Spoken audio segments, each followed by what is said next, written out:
What is up, Raider Nation? Welcome to the Just Raiders Baby podcast. I am Jay Raider. This week's show, we are covering Sunday's game versus the Carolina Panthers. Um, it took me a couple of days to really recover from this loss. It was not a pretty game, to say the least, but it is definitely not our best moment.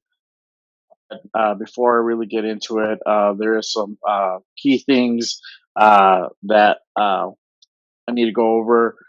Injuries for this game. Unfortunately, there are some injuries. Marcus Epps being one of them. He had a non-contact injury. He actually tore his ACL. He's out for the season. Max Crosby actually played that game hurt as well. And that's one of the biggest news that really happened throughout that game is that I didn't know until actually the day of the game that he was playing hurt. He had a high ankle sprain, and you can see it throughout the game that he was flat. There was really no pressure added to the quarterback, and nobody else could step in and really create that pressure. But you'll see it throughout the game. I'll go over some highlights, and you can see Max he just looks flat-footed out there, and it's just because of the injury. I've heard from other people that were actually from the game that you could really see that he was a real big discomfort. So it's no surprise the performance of the defense, especially from the edge rushers, wasn't there, wasn't creating problems, pressure for Dalton, and he had time to go ahead and throw, in the pocket and pick us apart. Another injury that is also that happened in that game was Mumford. Mumford did go down as well. I believe that was somewhere around the third, fourth quarter in the second half, and I'm not sure as far as his injury is concerned. I think he's still questionable for this week. So far, those three injuries, Marcus Epps just being one of them, is is really detrimental. And he was having a pretty good season so far, despite that last game. Um, Key note here: Sam Webb has been activated and has been added to the active 53-man roster. So you'll see him in this next game on Sunday versus the Browns. So let's talk about that game. Honestly, it was a pretty shitty game.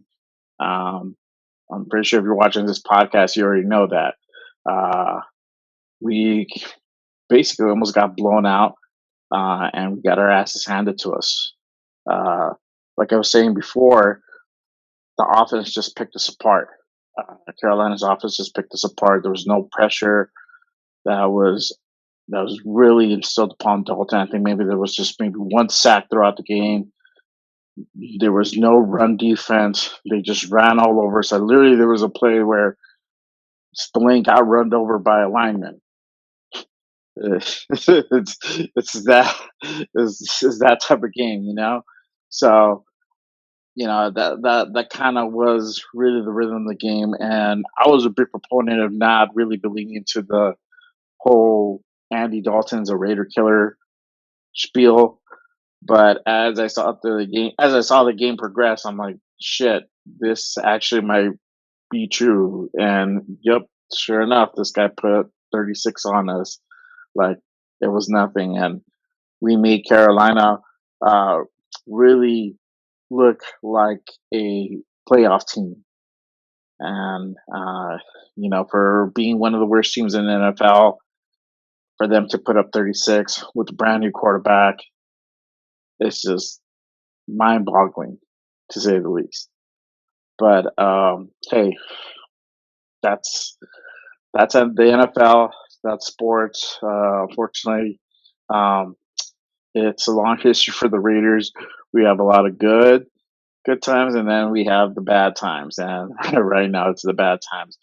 Biggest thing is also too the offense really was almost non-existent. Couldn't really get a rhythm going. We put up 22, but Minshew really didn't perform the way he really needed to. The run game was non-existent again. I think we averaged about 3 to 4 yards per carry, which is terrible, and we're dead last in the league. And it's very hard to go ahead and set up your passing game um, if you don't have a run game. So now we're basically one dimensional.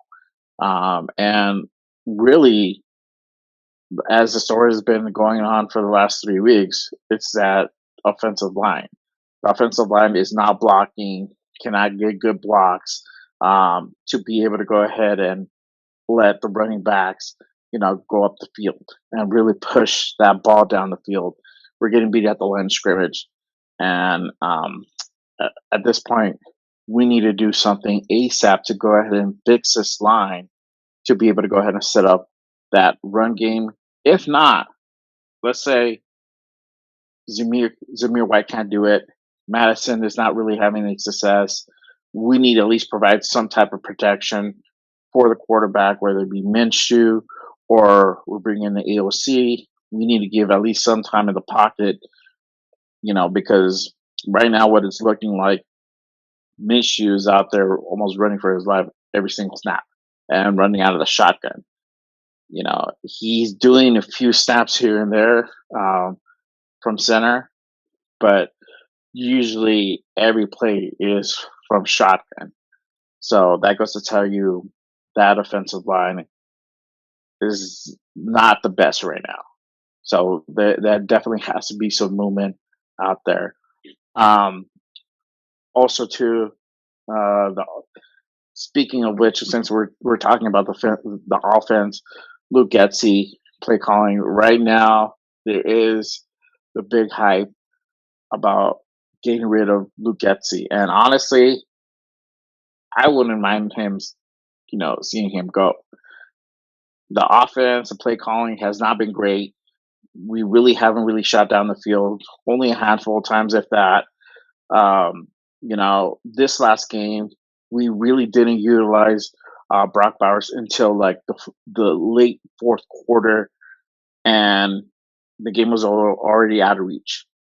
We need to get Brock Bowers involved early on to be able to go ahead and really open up that offense, set up that run game at least. We can go ahead and do some drop plays to go ahead and gain some yardage.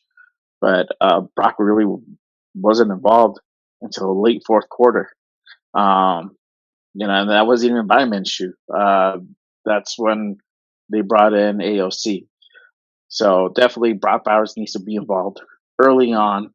Um, Definitely trying to keep getting Devontae Adams involved, Jacoby Myers as well. There was one really good play by Trey Tucker down the field that got big yardage to set up a score. But other than that, that really kind of was it. There was a lot of 3 and outs that was kind of going on throughout the game, and there was really almost no forward momentum until really the second half. Late in the second half, when somehow the game was already almost out of reach, and there was a sense of urgency by the Raiders, and you can tell Carolina kind of let the foot off the gas a little bit, and we were able to go ahead and put some plays together and you know put up a few scores. But honestly, it was a terrible performance on a home opener where everybody, the whole Raider Nation, showed up and uh, showed up, and then the Raiders didn't show out. So a lot of people are disappointed, including myself, uh, from this game because we're definitely better than this. We cannot let uh, you know a last place team, the worst team in the NFL, just come out and just beat us like that in our own house. Uh, it's definitely something to be very embarrassed about. And I love the Raiders. I'm a big fan, and for me to say these type of things is not really in my vocabulary. But this is really the way I feel. A lot of people feel the same way. That we had to lose this home opener to this team, and it wasn't a very good team. It's one thing to lose to you know the Chiefs or any other team out there, and even if we lose to the Chiefs, we play them hard all 4 quarters. But we need to bring that same intensity to every game, and it was just not there. Um, there was a couple of rumors that uh, some players didn't take this game seriously. They thought they can go ahead and just steamroll Carolina, and that wasn't the case. But it is what it is. Um, you know, I feel that in order to find success and really make a run at the playoffs, you do need to take every game seriously. You got to play all 4 quarters um, to the max, hard, um, and really, you know, put your you know put your name on there, put your foot on the gas, and really smash these guys, and really wear them down all 4 quarters. Uh, the next going into the next thing, I was talking about the defense. Uh, Again, Max Crosby was hurt throughout that game. Had a high ankle sprain, but despite the fact of being hurt, really nobody really stepped up on that game. Christian Wilkins really didn't impact anything. Um, Jacorian Bennett had a couple of decent plays. I think Spillane did too. But other than that, they were getting up big runs. They were getting up passes down the field. They were getting picked apart at towards the end of the game. Um, and this is something where you know this is not the typical play for for a Raider defense like this.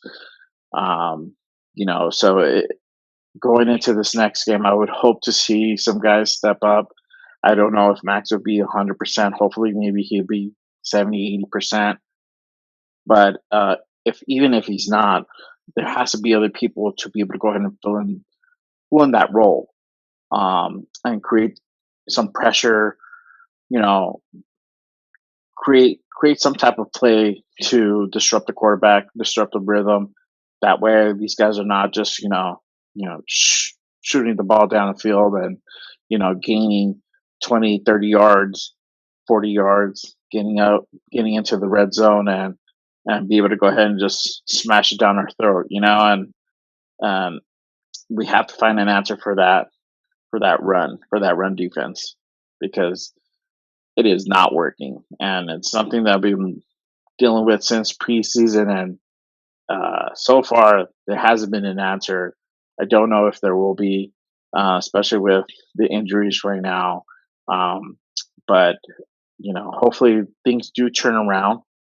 Um, One thing that, um, and I'll go over it later in the show, but uh, uh, AP was saying that you know there wasn't a lot of effort during the game. A lot of there were some people that made business decisions instead of team decisions type of thing. And don't know who really it was directed to though. We can guess who it could possibly be. I know there's been some posts on social media that kind of called out a couple players out there. One of them being Jock Jones, um, some other DBs as well. But hey, one thing: if you're down by like 20 plus points, your morale is going to be diminished. And for them to go out there and really put their bodies on the line and possibly get hurt, I could see that. But at the same time, too, you're a professional football player. This is what you're paid to do. You need to go out there and give it your all. But I feel maybe that that needed to be said to light a fire in some people's asses. Could have been directed towards Luke Getzey, maybe it could possibly be. I mean, this offense it has been very disappointing to say the least. And let me go over some stats, but to say at least from this game, um, it was definitely not. Um, this is the worst game so far, and I'm pretty sure it's going to be the worst game of the year for the Raiders. So let's kind of go into some stats right now. Gardner Minshew, 18 of 28, 214 yards, one touchdown, one interception, and that interception was to Devontae. There was a miscommunication. Um, Devontae broke towards the sidelines. He thought it was going to go straight. Ball sailed and it was intercepted. Uh, you know, so that was a tough one. After that, you didn't see that guy anymore. Um, Shortly after they did bring in O'Connell towards the fourth quarter, at the end of the fourth quarter, um, and they did give him some garbage time.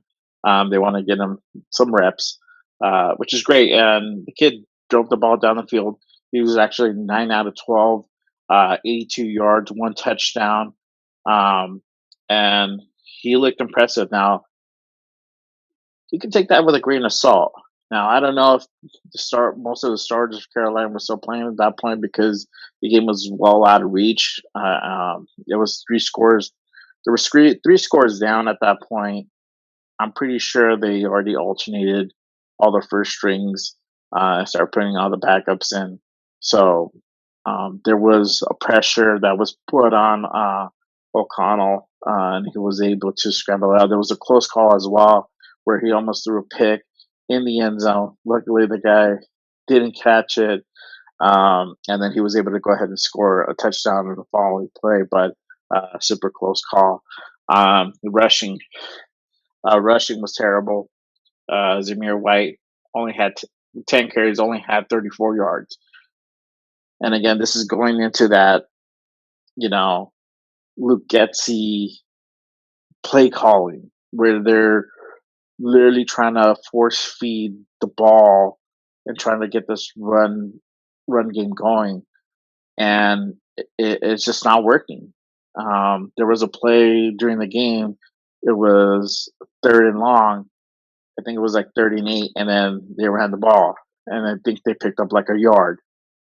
And then, there was an announcer saying, they ran that play because they knew that they were going to go into a fourth down situation. Now, I get it, but at the same time, too, like, hey, we're already in their zone already. We're a few yards out of the red zone, but we were driving down the field. We're definitely already in field goal range, but why not try to get the first down? Instead of trying to, force feed the ball and try to like pick up the first on fourth down, and then which we didn't even get on fourth down, and we lost the ball, so we lost an opportunity to score. And these are the type of the play calls that a lot of people are raising their eyebrows and saying, "What's going on? What is this guy thinking?"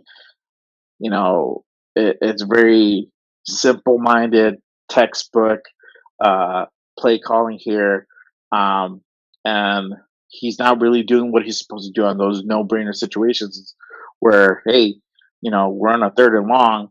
Let's go ahead and try to grab the first down.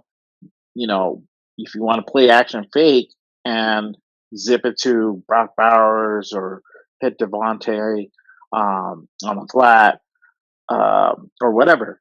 Um, that's the type of play you need to be calling, and that's just not happening.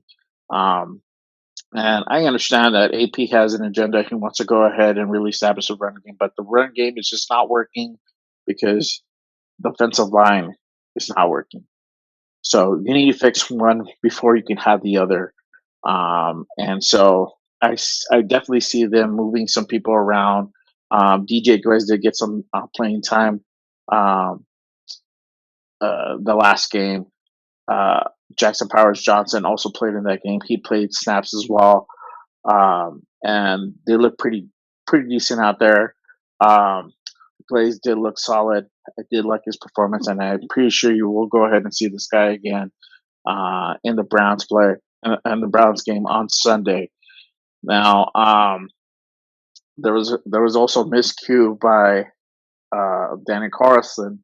I believe before the half ended, and we were able to go ahead and get in within, I believe, 4 points by that field goal. It was 14-7, and then Carlson misses that kick, and this is a 57 yarder. It's indoors. The crowd is pretty quiet, uh, and he's not able to make those kicks. And it's those mental miscues that kind of really happen throughout the game. Devonta had at least like two or three drop balls during that game as well. Um, and those are little mental mistakes that just kind of added up throughout the game. And both sides of the ball, the gameplay was just horrendous. So, um, you know, um, there's nothing more that I can say other than that. Um, let's go to some highlights, and then we can go ahead and see as far as how Carolina played and how we played through this game as well. All right, so we're gonna pick up on the first quarter, and this is Carolina's opening drive. Think to our conversation. To a pickup of 4. And as you see, they are establishing the run game. 3rd and short here, right at the start. And this has been the Achilles heel. And worst third down team through week 2 so far in the NFL. And like he's saying, this is the Achilles heel, and then teams have been running the ball down our throats, and there's not really any stop to the run game by the opponent, by the opposing team. So let's go ahead and get back into this drive. Well, it's a mind-boggling third down stat when you look at it. Only 2 of 22 for the entire season. And when Dave Canales talked about last week's game, they were in a lot of third and medium and third and short situations. That should be to the offense's advantage. They desperately need to find a way they're on to a 32 here on the field and sustain drives. And as you can see, they go ahead and they hit Thielen to pick up the first down, and it's basically they ran over us most of the game. So let's go ahead and jump into the scoring drive for the score down for Carolina here. Week 15 of last year, that's the last time they had a lead in a game. And then they hit Hubbard on the flat for the touchdown. And then another big thing of this game was also there was a lot of missed tackles by the Raider defense. There was too many to count. I can't even tell you. But that was one of the biggest things. A lot of missed tackles. There was a lot of plays that could have been stopped well short of first down, and it just ended up being a big play towards the end. Let's go ahead and go into the Raiders' opening drive with Gardner Minshew as they start out at home. Raiders begin at their own 30-yard line to the ground game. So again, this is Zamir White. Again, we're trying to establish a run game, and I think we pick up like 2 yards on that play. It wasn't really like anything where, we're gaining 5-6 yards down, and then that drive, I believe we'd even we'd even score right away. I believe we went 3-0 on that one. But let's go into the Raiders opening first score on here. If I would challenge that. All right. They wisely run the play. Madison on And the again, it's take. Madison with the No touchdown. signal yet from the officials. Touchdown. Another scoring touchdown for Madison. I believe this is his third in 3 games. So it was just a lot of that in that game. Went into that half 14-7. Carolina ended up hitting another touchdown before the half, and then Carlson came in and missed that field goal before the half. And you know that offense could never get started, and fortunately we were able to score 20 plus points. At least I could say that we did score plus 20 points, which is a positive. So let's go ahead and look towards this Sunday's game. So week 4 versus the Browns in Las Vegas. There's a lot of drama already, and it's always drama with the Raiders. There's never a dull moment if you're a fan, but we go into this game. I believe the key to victory for this game, we have to start fast. Definitely set up that offense. Set up that offense. Start quickly. Get the score. Opening drive. Don't wait to really get that run game going. If we can't do it on a first down, where we pick up a bulk yardage, let's not try to get that on second down and then go into like a third and long situation. We have to kind of mix it up or go first down throw and then second down run, and kind of try to keep that defense on their toes. Fortunately, the Browns do have a lot of injuries right now in their defense. And then Watson really hasn't played really well in his first 3 games as well. So it probably will be a close game.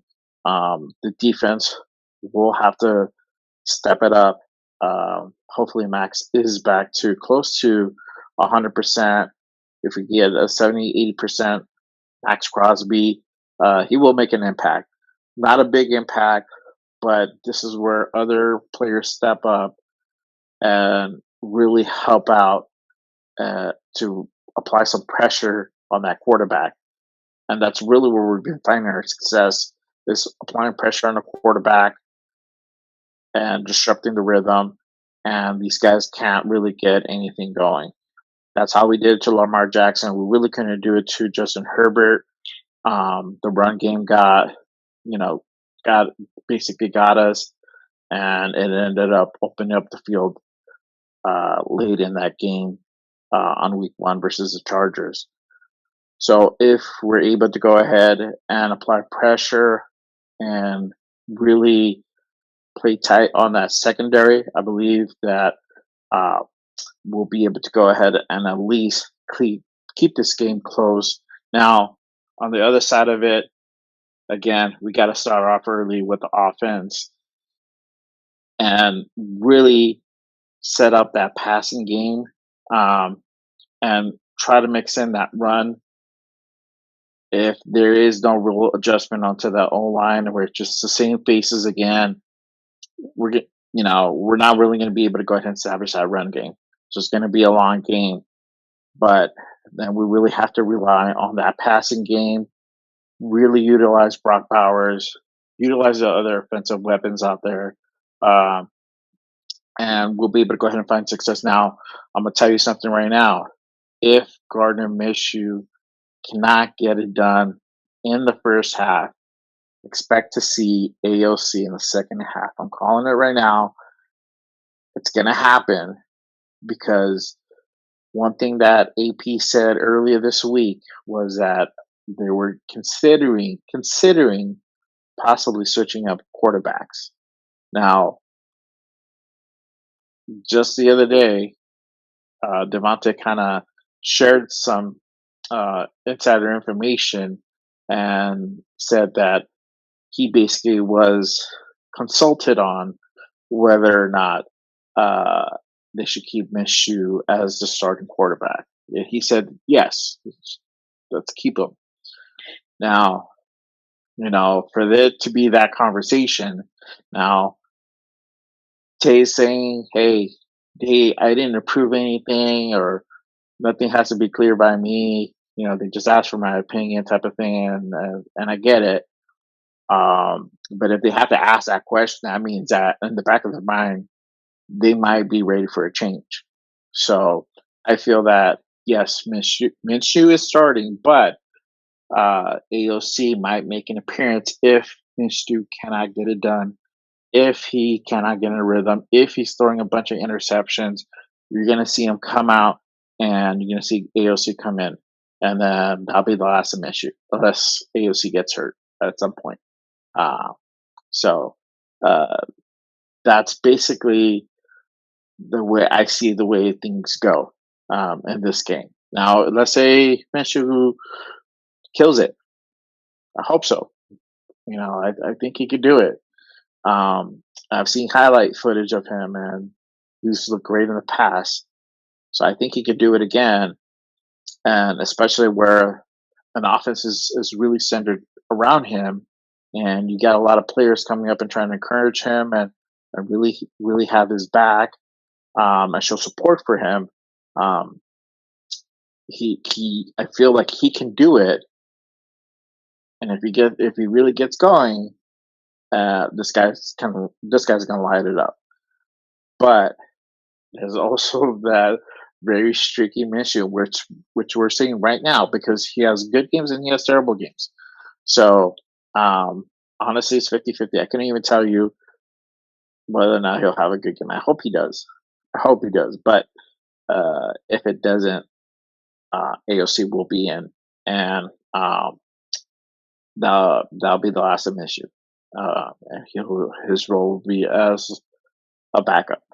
So that's my take for this game coming up. It will be in Vegas again. I do hope that Raider Nation does show up and support, and I know they will.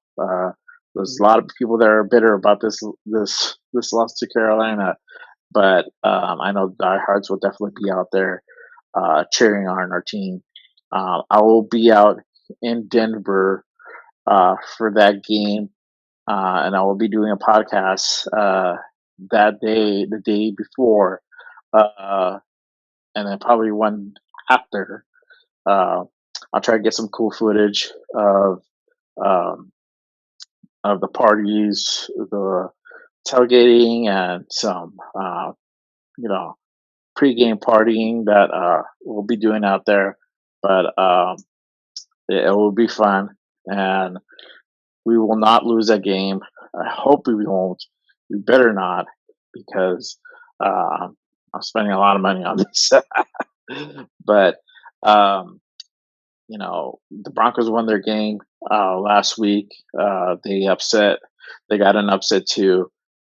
So we'll see. Right now we have a tied record, but if we're able to go ahead and bounce back and really have a solid performance in this game, I'll know that going into that Bronco game, we will be very competitive. And to be honest with you, usually I don't like to jump ahead, but usually those games are pretty tight. I was there for last year's opener, and that was a tight game. That was a very close game, and we ended up winning that game. But I see that happening again this year based on our performance so far. So let's see what happens. Hopefully, we have a strong performance this Sunday in Vegas. Again, I want to go ahead and shout out to all the Raider Nation. Everyone out there, go ahead and hit up my social. My Instagram at JRaider505. That's JRaider underscore 505 at Instagram. Also, too, like and subscribe to this podcast at Just Raiders Baby Podcast. I post every week and I do analysis and stats of the game, but definitely like and subscribe. I'm always on my socials. I'm always on Instagram. I'm always posting. So definitely hit me up there. Follow me. I post up some great content on there. I like to go ahead and get on the chats and really open up those discussions. I love talking football. I love talking Raiders football. So definitely follow me there for sure. Well, that is it. Thank you very much for joining me on this podcast. Again, tune in next week for the next Just Raiders Baby podcast. Till next time, Raider Nation. And remember, just Raiders, baby.